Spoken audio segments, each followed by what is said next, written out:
taking time out of your busy schedule. And it is so important for us, for our members, for people who are watching this live. This the purpose is that we are have started doing this on weekly basis, so that we know that a lot of engineers are there, a lot of working professionals are there, and those who are looking to be like you. That's the reason, sir. We are calling this expert, and thank you very much for giving time. So friends, now without taking much time, like let us give a warm welcome to Shri Basabdutta Jana. He's a plant quality head at the Tata Motors, and he's having a vast 20 year of experience. Sir, first of all, a very warm welcome to the show. Thank you very much, Arun, and special thanks for inviting me to this series of talks. I am really delighted to be a part of your YouTube channel, and I'd be more than happy to share my thoughts. And if something can motivate the young students, the young engineers, I think I'll be very happy on that. So please go ahead and ask your questions. Yeah, great. So sir, like this will be a like kind of questions in which we want to make it a very simple, kind of Q&A kind of thing, because we think that if the things will come by heart, and that will be more beneficial for our viewers. So first question, like I would like to ask, can you tell us a brief about your career journey? Okay. Yeah. Well, I am basically a Bengali. I was born and brought up in a place called Durgapur, which is a steel city in West Bengal. My father is a metallurgical engineer and he was working in Durgapur steel plant, and that's how I was born and brought up there. I did my first education schooling at St. Xavier's School, and followed by that I joined MNREC, Motilal Nehru Regional Engineering College, Allahabad, to do my mechanical engineering. That was from year 1988 to 1992. Subsequently, I joined from the campus Aisha Tractors, and I was posted in Alwar. From there on, I moved on to General Motors in 2000, and then I worked in both the plants of GM, both at Gujarat as well as Pune. And then I finally joined Tata Motors, Pune in 2013. And then I moved from Pune to Pantnagar, which is in Uttarakhand, and then subsequently moved to Jamshedpur, and I'm currently placed here in Jamshedpur as the plant quality head of Tata Motors Jamshedpur plant. Oh, that's great. That's great. So really, so I want to ask, sir, I know you from the time you were there in the Pantnagar, and I, had a chance to meet you in your office, and I really like the way, like you had kind of, vision wherein you have this vision where you want, the best kind of quality. And I always saw that you were motivating to your people. So that's really good. So I want to ask you, like, okay, what do you think? Do you find difference between the like how do you find this is my question from my heart, Pantnagar and then Jamshedpur? So how do you find which place is more cool, Pantnagar or Jamshedpur? Okay, that's a good question, but I would say, every place has something good and something bad, and life is like that. Nothing is absolutely good or nothing is absolutely bad. If you see anything, that's the law of the universe, Yeah. that everything is a mix of bad and good. The only thing is we as individuals have to look at all the positive things of anything, and that is where our happiness lies, and that's one of the secrets of joy. So if you ask me, so I worked in three plants of Tata Motors. In 2013, I joined Tata Motors Pune. In 2014, I joined Tata Motors Pantnagar. In 2018, I joined Jamshedpur. And having worked in all the three plants, I would say that every place has something positive and something negative. And if I see the positives, okay, that's where I get the content from. And uh, there is no such thing as something bad or something not okay in any of the place. The only the real beauty lies in a smart manager when he is able to find out what is that positive thing, what is that good thing, and how I can be happy. And when I am happy, I'm able to make others happy. That's the whole secret. If I am not happy, I cannot make my family members happy, and also my office colleagues happy. So the first thing is, am I happy? And if yes, then only I can make the others happy. And probably that is the reason why I myself enjoy my work, enjoy the place I live, and thereby I'm able to communicate happily and provide that motivation to all the people around me for enjoying the place, enjoying the workplace, enjoying the job. That's how it goes for me. So you mean to say that like you have this adaptability and agility, and that's what you think should be the quality like within the manager to be a smart manager. That's something you believe should be there. Yes, very much. As I said, two things. Any smart manager has to find the positive things around him or her. So if you're able to find the positive things in anything, then the appreciation starts. And when the appreciation starts, the other person also enjoys being in the company of that manager. It's like, I tell you a small story which I still remember uh, from the Bible. When Jesus, there's a dead dog lying on the road, and every passerby who went past the dog was actually not looking at the dog, and all were thinking, oh wow, it's a dead dog, or it's creating a foul smell. Let me pass by this dog very fast. And nobody was even watching the dog properly. They could not look at the dog. However, when Jesus Christ was passing by that dog, he stopped and said, wow, the dog had such beautiful white teeth.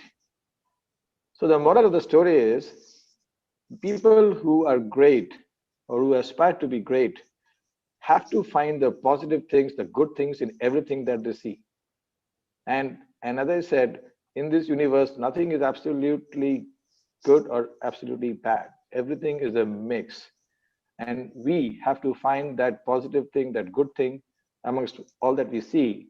And once we start seeing those good things, automatically the appreciation starts. And when this appreciation starts, the motivational words, the inspirational words follows, and the people around you also start getting motivated and inspired.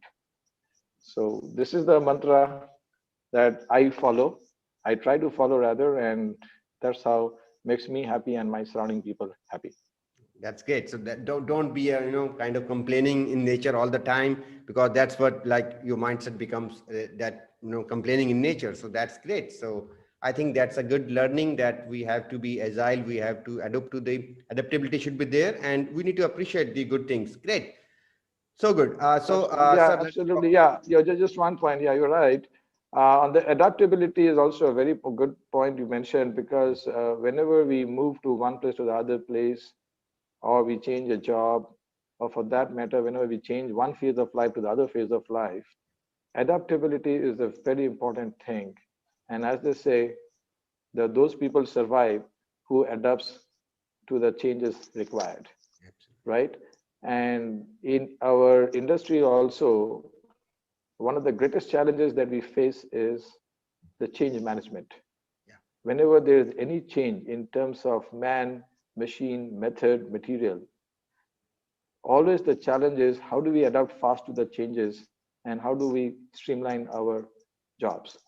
Okay, and therefore the greatest quality that we should all start imbibing, and especially in today's fast world, is how fast we can adapt to the new environment that we keep seeing. And therefore that quality, what you mentioned, that we cannot keep on cribbing and seeing the negative things, that should be absolutely foregone. And we should always imbibe and see, okay, what's positive in this, what's good in this. And if my viewers are all young engineers, I would say, if you have seen a software world, I have talked to some of the software engineers. They say it is only 6 months that today's software becomes obsolete, and then again they have to learn something new. So that is the speed of change. So by the time you master something, it starts getting obsolete, and you have to acquire a new skill, a new learning, and then master something else. So if you start cribbing and saying that, oh, okay, it's all waste of time that I did because my last 6 months investment of time has gone for a waste. So don't think that way. Look at it the positive thing. This is the way of life. This is how we have to survive. There's no point in looking back. We have to look forward. Rather, look at it from this angle, that every opportunity is an opportunity to learn something. And I can tell you from my experience that when I have interacted with the Japanese people, they fully believe in this. I have worked in India all through. However, I've gone quite a few times abroad.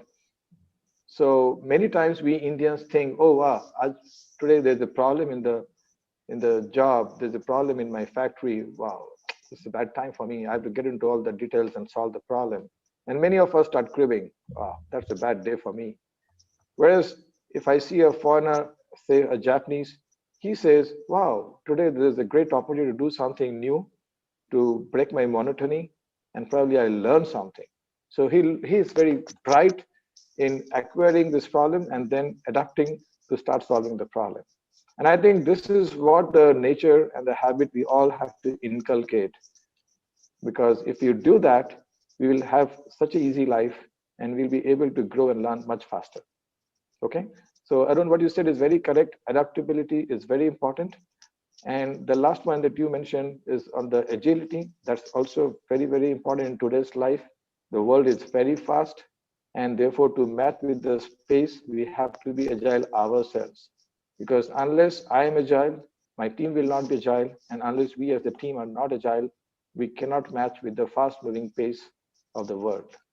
Today, even the customers' expectations are changing. Yeah. We are no more seeing a customer who is happy lifelong. After 6 months of using a product, after 2 years of using a product of, say, a car or something, everybody wants a new change. And therefore, to match to those changing expectations of a customer, we have to live up to the speed that they are looking from us. And if only we are running faster than their expectations, can we really exceed their expectations? We have to be always first, okay, in the industry. And to become that, we have to be faster, more agile than what my customer would expect. So I have to start forcing what they're going to see and ask for in the next 5 years and start bring the changes right away. And that brings the agility in the mind and the agility in our actions.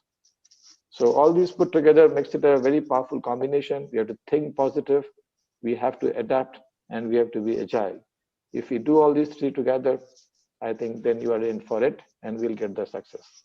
That's great. That's great. I think, yes, that's the key. And moreover, with the coming up of this new technology and new changes, I think that's necessity. Not even in IT like information technology, those engineers definitely they need to change every time. Some language will change, or they have to update. But in our engineering and automotive industry, now we see that a lot of changes are happening, and now there's a talk about the electric cars, and then there's a like use of robotics and automation. So a lot of people they have also this fear, especially in quality. When I talk to them, do you think that in the coming time will the jobs will be replaced with the when this artificial intelligence, robotics, automation will be coming? What do you think about that? Oh, that's a wonderful question you asked, Arun. Yeah, many people have also asked me a similar question. And sometimes people are really afraid Yeah. when we talk about automation. But let me here tell you that we need to explain this in the right perspective to all the young minds. Actually, we are not going to take away the jobs. It is only the type of jobs that will change. Okay? Probably from a mechanical side to a robotic side. Okay? And to make those robots work, to make those programs work, we will need a different skill set of people to make the algorithms, to make the programs, to make those things work. So it is only the type of jobs that will change, but the total work content is not going to change. And therefore, I don't think any one of you should have any fear, oh, what will happen? And am I going to be out of job? The answer is no. Just be careful about what sort of skills I need to be acquiring, keeping in context the changing trends. And then if you have those skills, you are surely going to get a job. Like Arun, you said about artificial intelligence. Yes, when we were doing the engineering, we didn't even have that subject. Nobody knew about that term. Like I'm a mechanical engineer. But now the world has changed, and even the engineering colleges are offering degrees on artificial intelligence. And I know It's having a very bright future, and many of the young guys are now opting for artificial intelligence either in India or abroad, because that's where the future is coming, definitely. So it may so happen that you may not be doing a hardcore mechanical job on the shop floor like what we are doing right now, my age people, but you might be making those formulas, those algorithms, those programs which are required to apply the artificial intelligence on the systems, to have the machine learning and deploy them, and then start predicting the future. So there's a whole lot of predictive analytics which has come now.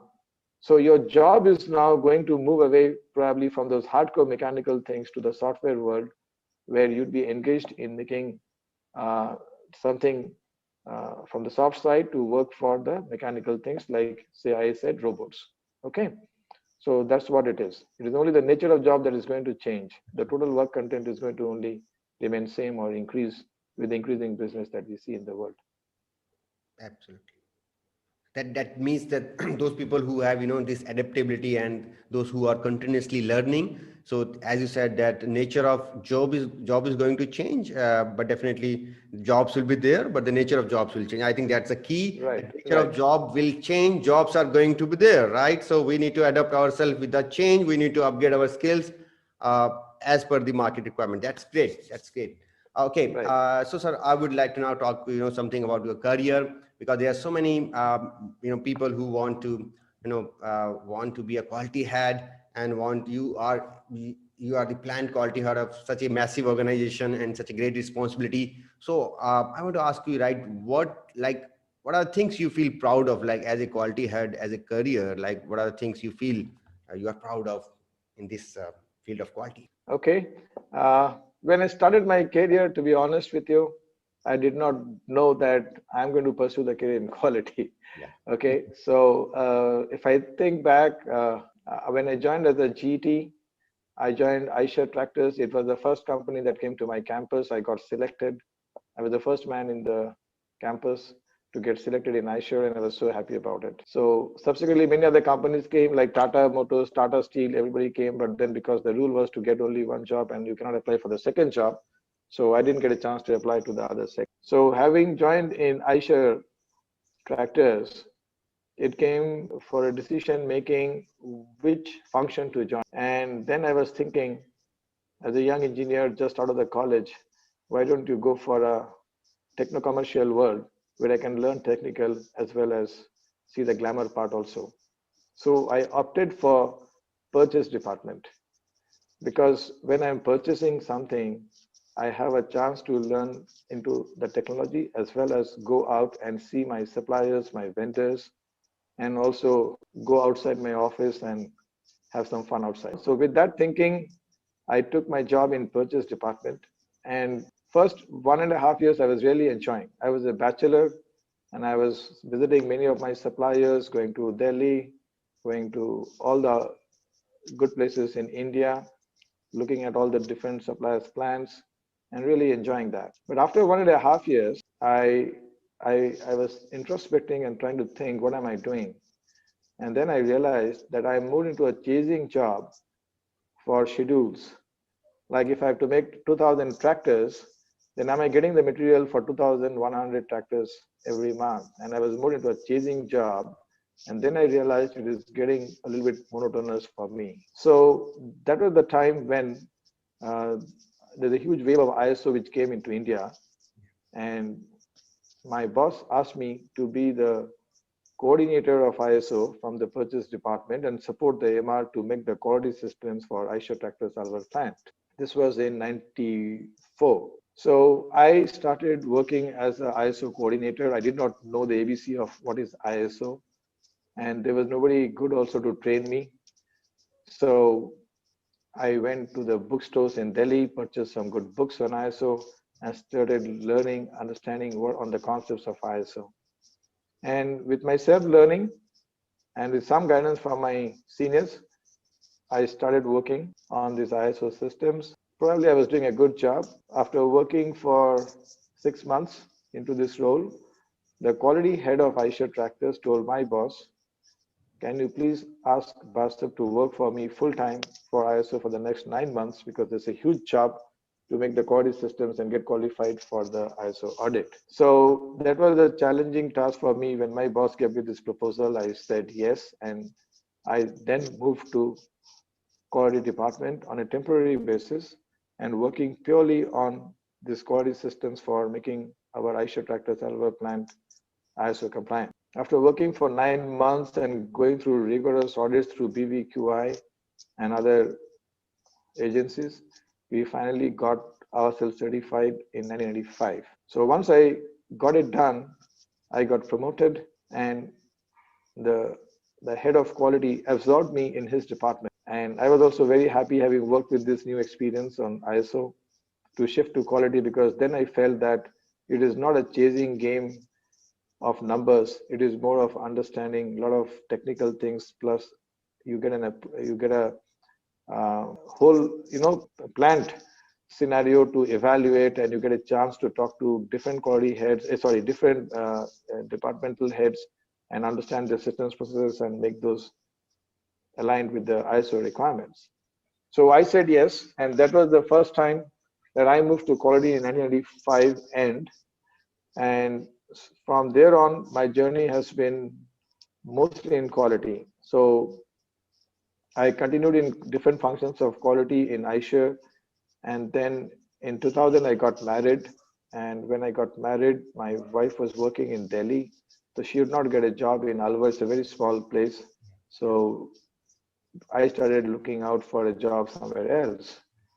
So that was the time when I gave some interviews and I got into GM. And in 2000 and 2001, I think, yeah, 2001, I moved to General Motors Halol plant, and I was based in Baroda. Okay. So when I was in Baroda, I was working in GM, and my wife also left her job and joined AC Nielsen, and we both started working and living a new life in Baroda.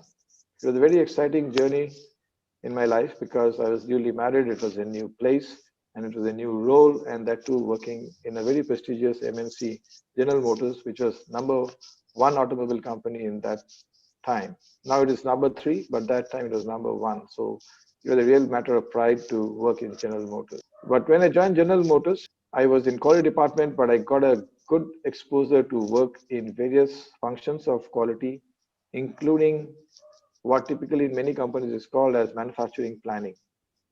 Like, to give an example, I was immediately sent to Adelaide, Australia to go and see how that model plant is made. And the whole point was to to see the systems and make a similar system for our Halol plant.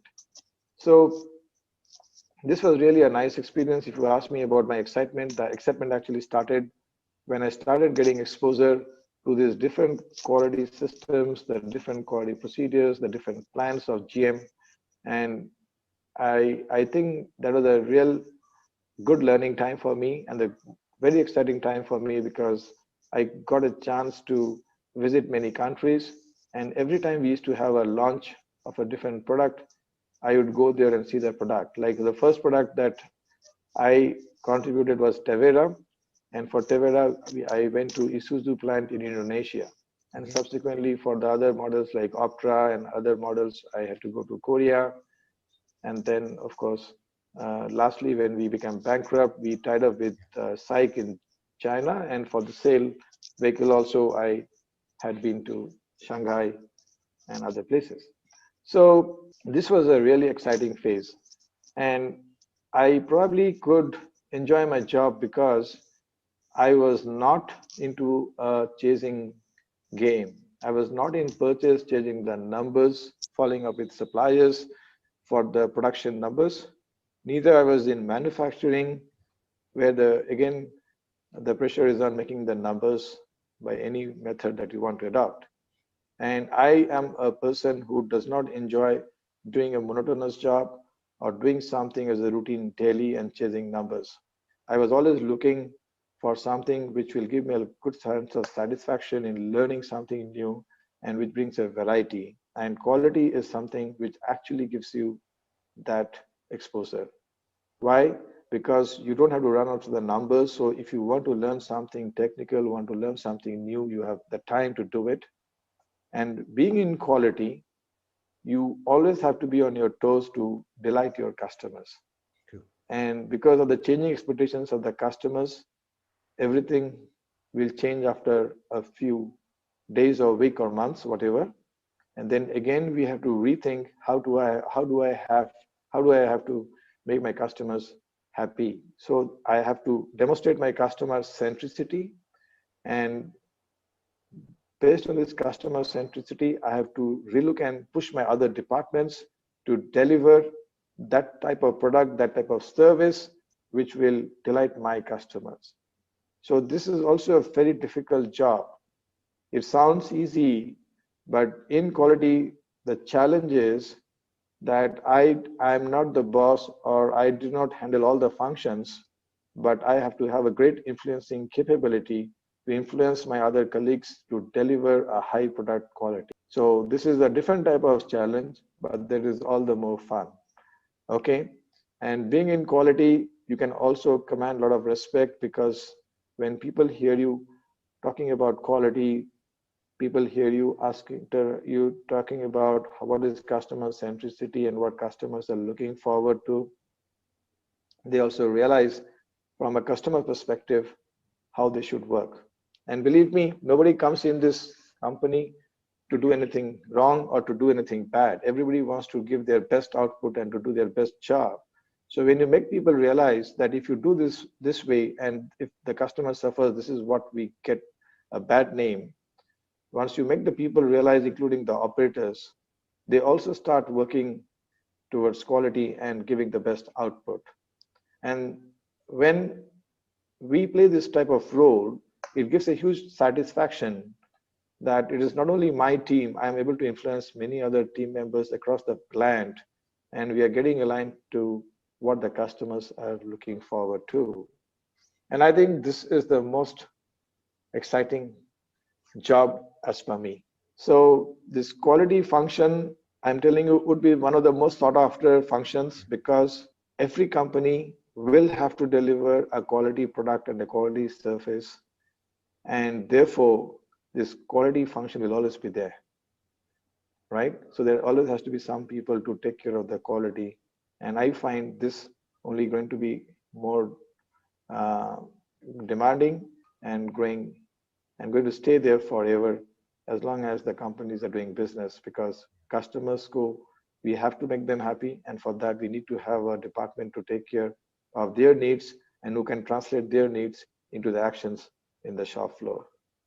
So to answer your question, Arun, uh, this is quite an exciting role for me, and today I'm happy that I'm in this role where I can influence more people.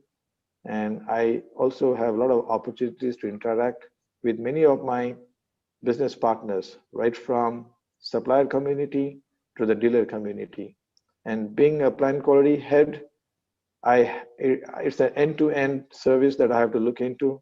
So right from the supplier community who have to give me the right quality products, then the client, and up to the dealership and the last customer. I have to look into the entire chain and see that the entire chain is working seamlessly to have only one common goal of delighting the end customer who is going to use our product. So it is a real fun time talking to suppliers, talking to dealers, talking to customers, understanding their problems and resolving their problems with the support of all my other functions like design functions, purchase functions, manufacturing functions, and planning functions.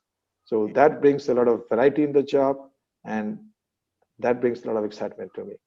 Yeah, there are a lot of challenges, and the thing which I liked most, you said all the time, in your in our discussion, most of the time you said about customer centricity. I think that is something we can see like in your blood, like, and I know that that is something that is in your, that has to be there within the person who is there in the field of quality. And the first thing I liked about like you said that you started your career in the, like you started as a ISO coordinator, right? And I was also like, I Yes. started my career as a system person, and then I was, became MR, and then I also looked after the quality function.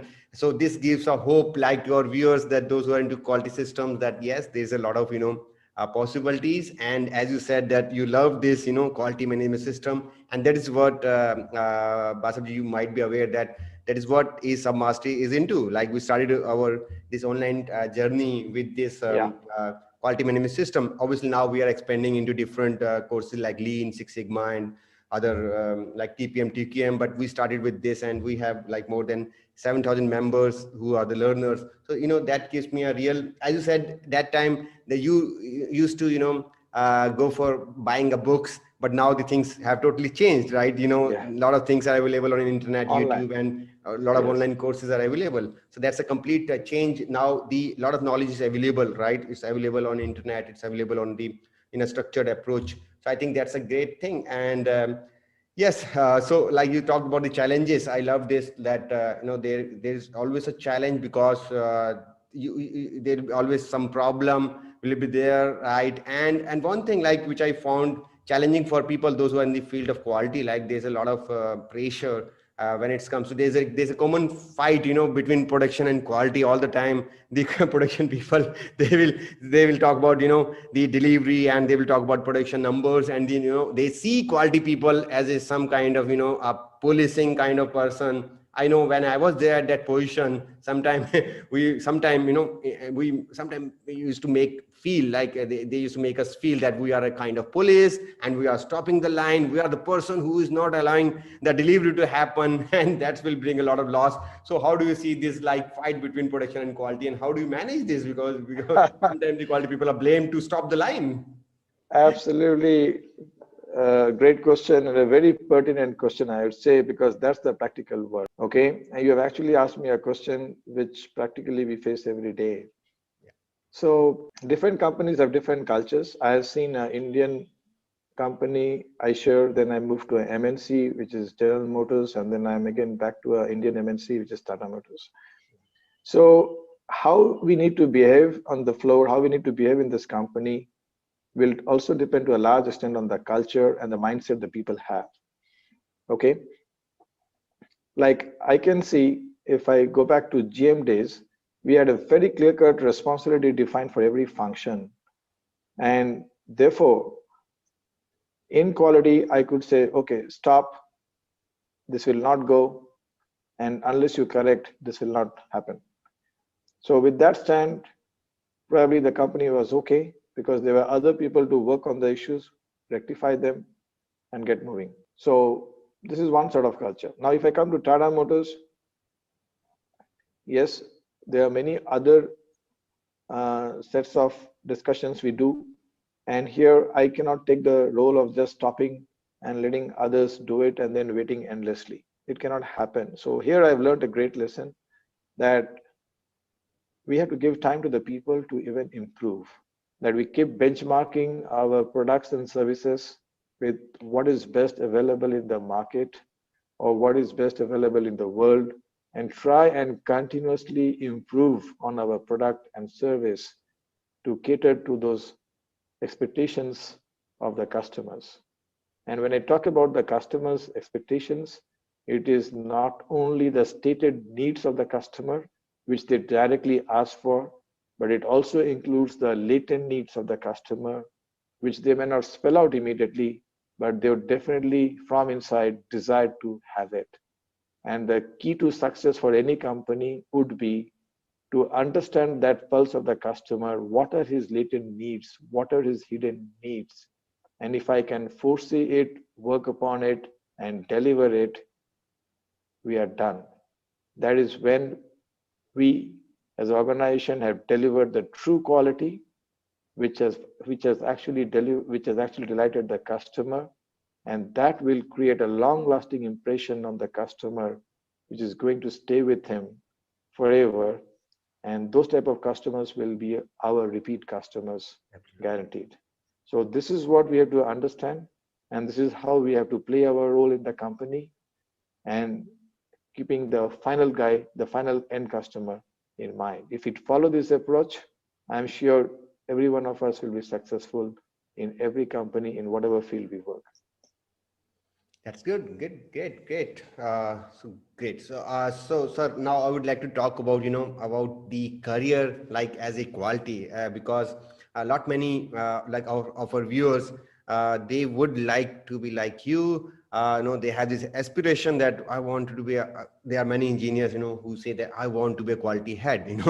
I asked this, questions from my people, and we did this survey, and there were a lot of people who said that I want to become a quality head. So I would like to ask you that, okay, what do you think? What are the top few skills which should be there in a quality head? Okay, good question. So, two things. If we are aspiring to become a quality head, one is, of course, the technical part. So, whatever product or service your company would be manufacturing, one should have a thorough knowledge of those processes which deliver that product and service. Okay, and here when I say product, it could be a tangible product, like say I am into an automobile company, or it could be a service industry also, like if you're in a hotel industry, then it's all about service, or if you're in a hospital, it's all about service. So when I talk about quality, I mean both product and service. Okay, processes which go into the manufacturing of that product, or the processes which deliver that service. A quality head, a one aspirant to become a quality head, must have undergone through all those processes of that particular company. I was fortunate to work in various streams in my previous three organizations, having worked in quality and as well as in manufacturing and as well as in purchase, because that gave me a hands-on exposure of many of the functions. And I also, in the role of MR, got a chance, an opportunity to not only look at quality department or manufacturing, but also beyond that, marketing, design, planning, purchase, and other HR, all the other functions, including finance. So when you get an overall perspective of the entire company, then it becomes much easier to execute any head role position. Whether you are a quality head or any other head, it becomes much easier because then you look at the bigger picture of the company and you can take a better judgment and a better decision. So coming back to the question, what are the traits and skills required? The first thing, as I said, is the knowledge of all the processes that go into delivering the product or service. So knowledge does not mean that we should only have a bookish knowledge. It should be also a hands-on, because what you do hands-on will remain with you forever in life, and you will not forget of what you have undergone. So that experience is very important, and therefore early in the career you should look for opportunities to work in various functions where you can get a hands-on experience on all the important critical processes. You may not be able to work in all the areas, but you should make sure that you have understood that at least you are able to work in at least majority of the areas to get a fair enough idea about the processes. Second thing is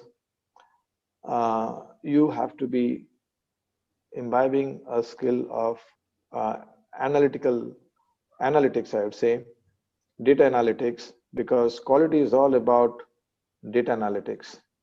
So every industry churns out a lot of data, but how we process the data, how we analyze the data, and what inferences we draw from the data is the most important skill a quality person must have.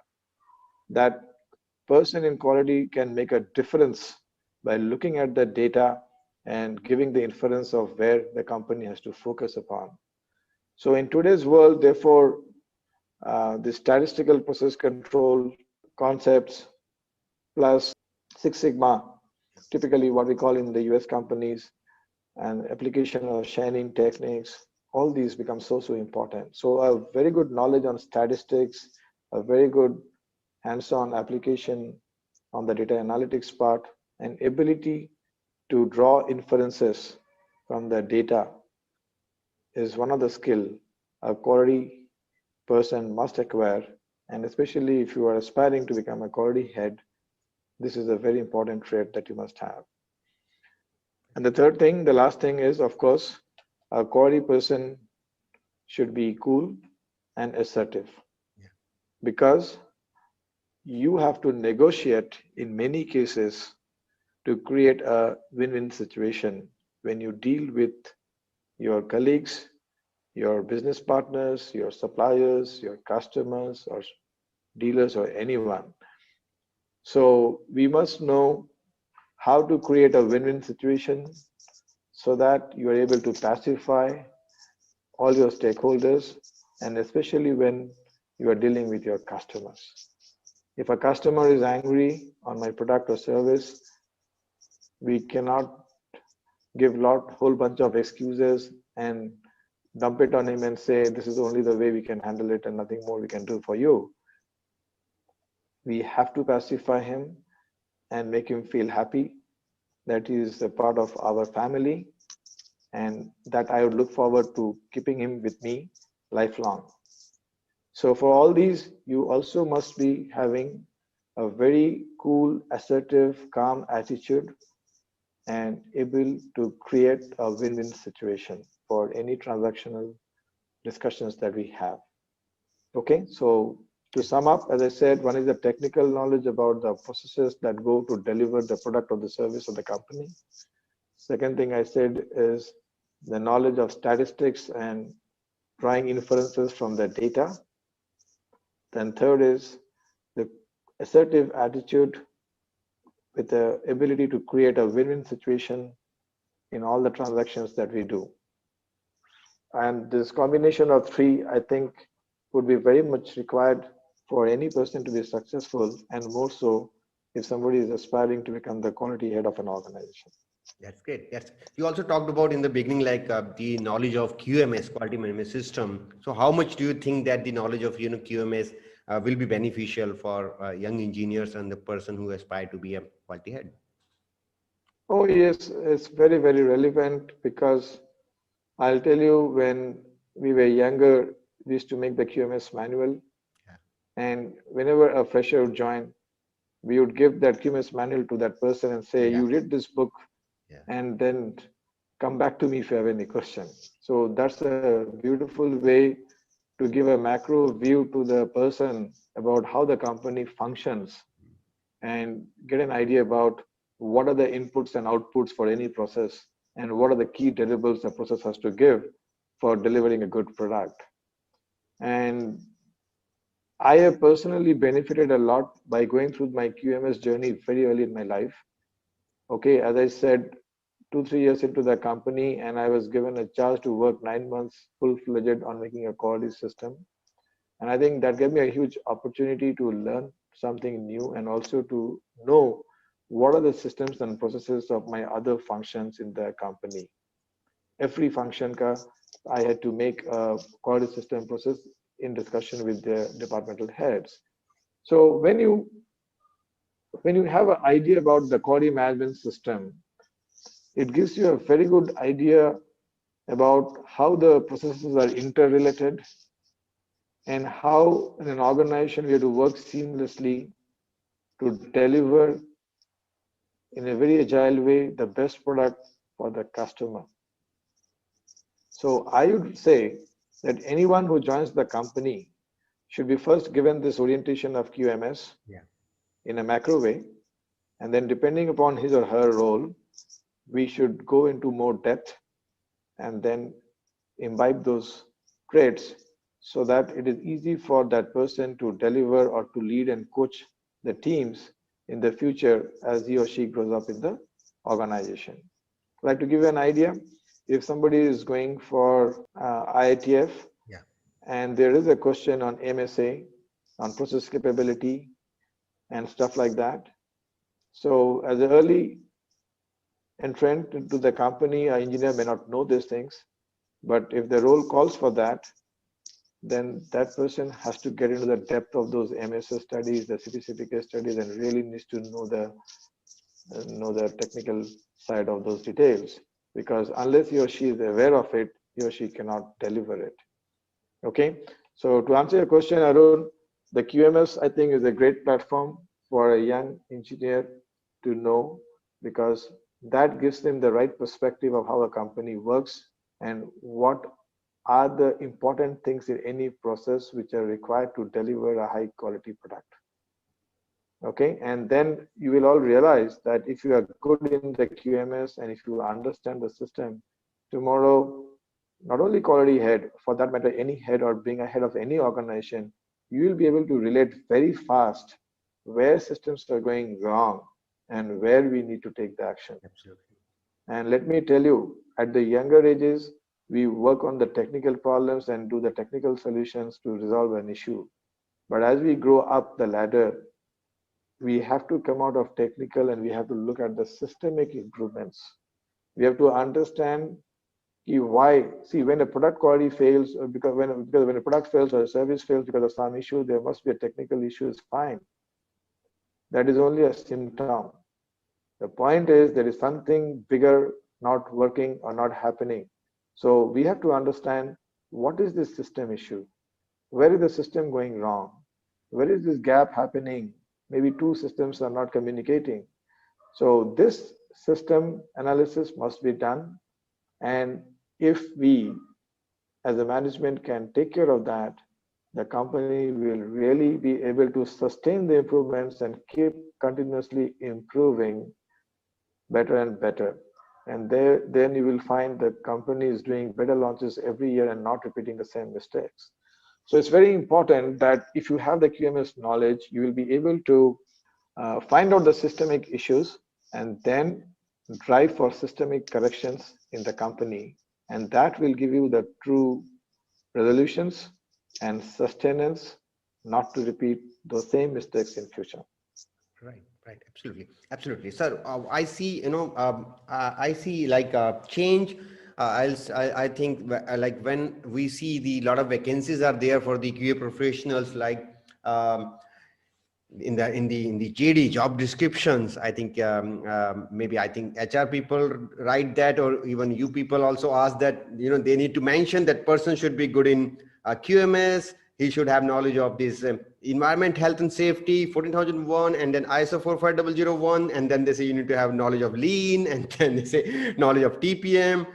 So my question is that why it is so that a lot of skills, it's not written in the resume of, it's not required in the job description of purchase guy or HR guy, when a quality guy is expected to have all this knowledge. So why do you think that it is so that the expectations from the quality guy has increased so much in over a period of time? You must have observed this. Absolutely. Let me give you a straight answer on this. Many companies think that quality people are not required. You said, I think, at the start of this discussion that sometimes we are like policemen, we are nuances in the company. And the question that comes to the minds of everyone is, what value addition is this quality guy doing? Yeah. He is neither purchasing or getting the components from the supplier.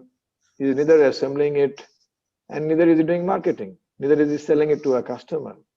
So in the business chain, if you see, quality people are not adding the real value, what is required to make a product and deliver it to a customer. And therefore, in some traditional companies, till now, the same thinking goes. These quality people are redundant people, actually not required. They're only creating hurdles and stopping my business speed. Okay, and that's how they are treated as policemen. However, I learned this in my GM days that we have been taught to educate everyone that, guys, we are not policemen, we are your friends. Please change your mindset. Why friends? Because we in quality audit the systems, we in quality point out what is not going right. So we are actually your friends trying to tell you what you need to improve so that you deliver a good product, flawless product, which will actually delight your customer and keep them with you throughout your life. So, boss, I am only giving you an early signal of what's going wrong rather than you getting the failure from the field and getting the anger from your customer. So we are your friends, telling you early what we need to correct and how we need to proceed. So that's where the mindset has to change amongst all the people. And I, as quality head, and my team also try to preach this language to our colleagues. All the mature organizations believe in this firmly, and therefore, as I told you, this particular function is of a lot of value now to all the organizations. And if I see many companies, there's a growing need for quality professionals, and I'm telling you, whether we are in a product industry or in a service industry, the company will definitely require quality professionals because they are the people who is going to show their management how well we are doing on customer centricity in delighting the customers. Now, talking about the specific points that you mentioned, Arun, about the different traits, yes. So when we are not doing any direct value addition to the product, then when we are in the system, we have to do our own value addition by various means. And therefore, we should have a lot of knowledge on the different processes, on the different concepts, which we don't learn in engineering. Yeah. But we have to know those concepts and start coaching, training the people on the floor to make them understand how to be better, like lean management, Six Sigma, statistics, SPCs, MSAs. Other functions people do not have time to learn these things. Yeah. Yeah. They are more into the number game, chasing game, because that's the nature of the job. And that is what I said in the earlier part of the conversation, that I in quality have always enjoyed this role because I have found time to read, understand, and imbibe these concepts, which my other colleagues may not have done because of paucity of time, but our role calls for that. So we learn the concepts and therefore we are able to apply and show the people what they need to do. And therefore, when it comes to an interview or when it comes to the skill sets requirements, therefore people have started now asking and demanding these things. Because for a simple thing like when there's a problem and how to solve the problem, there are definitely some constructive ways to solve a problem. There are any systematic ways to solve the problem. And a quality guy is definitely the master to define and coach the people on how to follow the systematic problem solving process. And therefore you will find all these things being mentioned in the advertisements on what sort of skill sets the company is looking for from that quality guy, because the expectation is he will coach the other people to become better. Yeah. So Hope the that answers quality, your question. the expectation has like arisen, and he's expected to coach the other people. So I want to ask you, like, what do you look when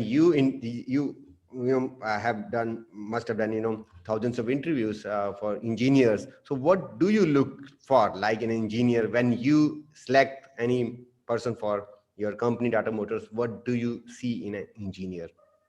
It depends on the level that I'm looking for. Various levels have different requirements, but definitely, as I said, the three things. One is the technical part, whether he or she has knowledge about that particular process, or we feel has the potential to quickly learn that process when he or she comes into that industry. So that's very important. Second thing is whether he or she has an analytical mind. So we do ask questions in the interviews which are tricky, which are not having direct answers, and we just try to evaluate whether the person is very analytical and is able to ask some 2, 3 more questions to get the data that, or to get the answer that he or she uh, is required to answer for me.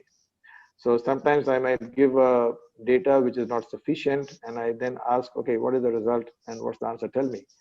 So I just try to probe whether that person is able to derive some inference from the data or asking me for some more data to bring that inference which I'm looking forward. So it shows me only how analytical that person is and whether he or she can probe further and go into the more depth to make an inference. So this type of skills we look forward to.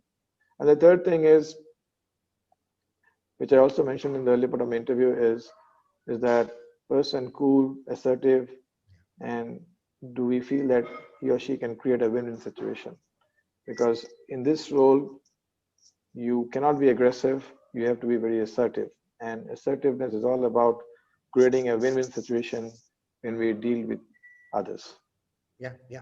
I see a lot of people, a lot of engineers. They do write a lot of certifications. That I have done a lot of certifications on X, Y, Z, Kaizen, 5S, TQM, TPM. They do mention a lot of this certification. And do you really look for that, or how do you judge that? Do you really look at that, and yeah, how do you evaluate whether he has that? Somebody has mentioned Six Sigma or something, IATF, some certification. So how do you judge that whether that person has that knowledge or not? Or do you only look for certification? Okay, he has done certification. Well, I see like lot of members say that they didn't qualify. They said, oh, you don't have certification. And if some people say, okay, you have certification, that's okay. You might have knowledge. So do you think that's the correct way to judge? Or what should be the right way? No, yeah, just writing fancy words in the resume, I think does not qualify that person to become an expert. And I have experienced this personally during my various interviews. And this can be easily judged when you have more experience. Probably I was not able to judge when I was younger, but now having spent so many years in the industry, I can easily judge by asking a few probing questions. Okay, so if somebody says I am a Six Sigma expert, Yeah, so maybe I can just ask very technically in-depth question, which only a Six Sigma practitioner will know and nobody else will know. yeah, All right. So that type of probing questions needs to be asked to find out how much is that depth. I'll tell you a simple thing. When I go for an audit, even at this age now, and I find out a non-conformance in the flow, sometimes I get a lot of answers. No, no, no, no. This is just okay. This is that. This is that. And I'll tell you a very simple thing. I walked around into a shop floor one day and I told that guy the housekeeping and the 5 is absolutely poor and it's not happening on a daily basis. So that person said, no, no, sir, it's happening daily. I said, you just lift that stone. And there was a stone at the corner. And I said, just lift it. And when he lifted, you can make out there's a huge lot of dust and all those things below that stone. And I said, this is the proof that nobody has even come and seen this area for the last 1 month. So this type of questions, this type of observations you can give only when you have an experience. And therefore, I would suggest that when you all young engineers go for interviews, please be honest and candid, because that is what is going to be appreciated. We all know that nobody can learn everything in a short span of time and nobody can know everything. Okay. So everybody has some plus, some minus, and we just want to evaluate. Even if somebody knows less is okay, but does he know in the depth and does he have an analytical mind? If that is proven, probably that candidate qualifies to come into the company, because then we know that the person has the potential to learn, adapt, and get accustomed to the new climate. But if we find even if a person knows the subject but not in the depth, probably I would not qualify that person, because then I feel that that person does not have the capacity or the inclination to go into the depth and find out something which we need. So these are the type of questions that we ask to bring out the actual facts. And let me tell you, in a 30 minutes or a 45 minutes interview, it will not be difficult for us to judge how much that person knows in depth. And so the trick lies in asking the right questions. absolutely. Right, right. That's good. Sir, I would like to ask you like two more questions. Like one question which is there in the mind of so many young engineers, they want to work for OE. Okay, they want to work for original equipment manufacturer. So what do you see like, how do you think that there are so many, tier one manufacturer, like I also worked for like good companies, like one specifically Minda Group of Industries, they are good paying masters, and NK Minda Group, I specifically worked for them for more than 6 years. And then there are so many good companies who are tier one, Gedenso, where like there are so many good companies, great companies. So what do you think, like, like a choice, like dream about working with OE or versus working in a tier one or a MNC company? So what do you think about that, mindset of the young engineers? So sometimes I see, they are so desperate. Oh, if I get into OE, my future will be secure. If this is like, so like, what do you think about this? You're right, very right. Everybody aspires to join an OEM Yeah. for the simple reason that This brings more prestige probably to the person Yeah. Yeah. telling that I am working for that OEM. Yeah. Yeah. Yeah. However, no job is bad, and every job depends on the role that is being offered and the other associated things. So, of course, I have not worked in a tier one, tier two company. I worked in OEMs all through my life till now, for the simple fact that probably this brings a better brand name. But at the same time, I don't think any other job is small or bad. Every job is good, and what we should be looking at is more importantly the roles.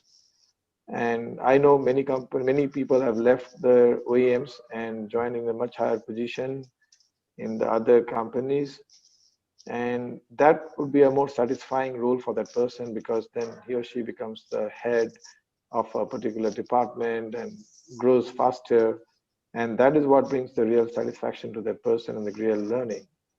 So this is a pure personal choice, and I would just suggest that if you feel that you are always learning something new and you have a good professional workplace to work for, which matches to your principles of life, please carry on with that company. It does not matter whether it's an OEM or not an OEM.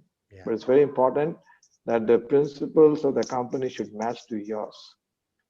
Just to give you an example, to elaborate what I'm saying is suppose you are an honest person and you do not believe in bribes, and you therefore cannot or should not work in a company which believes in bribing people and getting work done because that is against your principle and you would not enjoy working in that company, right? So understand yourself well, know what are you looking forward to, check with the other colleagues, friends who have worked in those companies where you aspire to join. Does the principles match to what you'd like to go forward? And if yes, you can then join. If you feel that it does not match, don't join that company.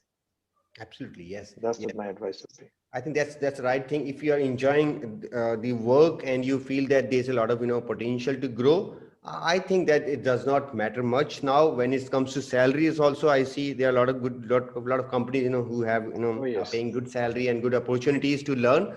I remember specifically in the beginning of my career, I almost gave 20 interviews and 10 interviews I get failed and 10 interviews I didn't join. And I remember in 2010, I started getting calls at certain point of time when I decided that I have good career in the my organization. I thought that I have, that I have, I started liking my job, and at points like I even started when I was getting call from OE for an interview, I declined. Yes, there was a time. So what I would like to say is it all depends on you, the kind of work which you are doing.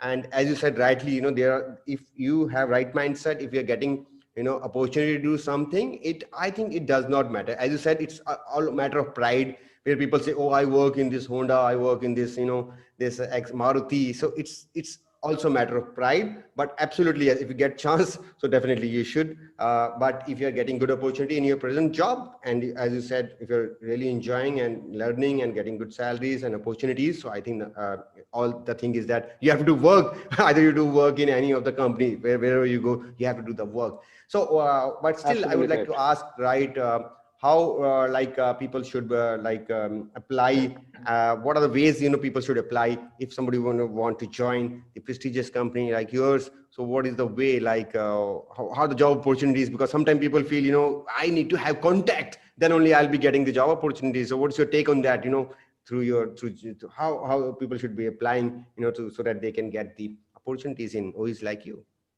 Okay.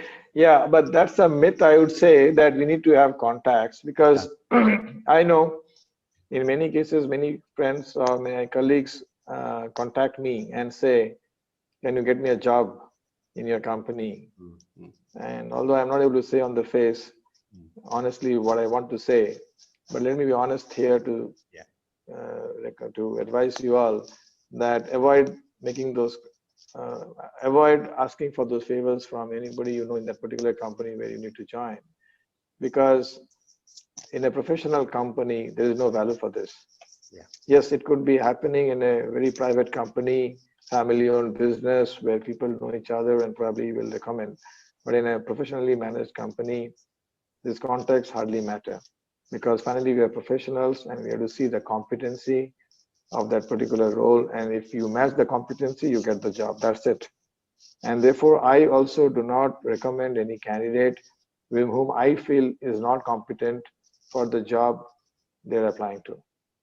Because we have to be honest to the company also. I should not put a burden on the company by putting somebody just because I know him or her. Okay, so that's what my advice would be.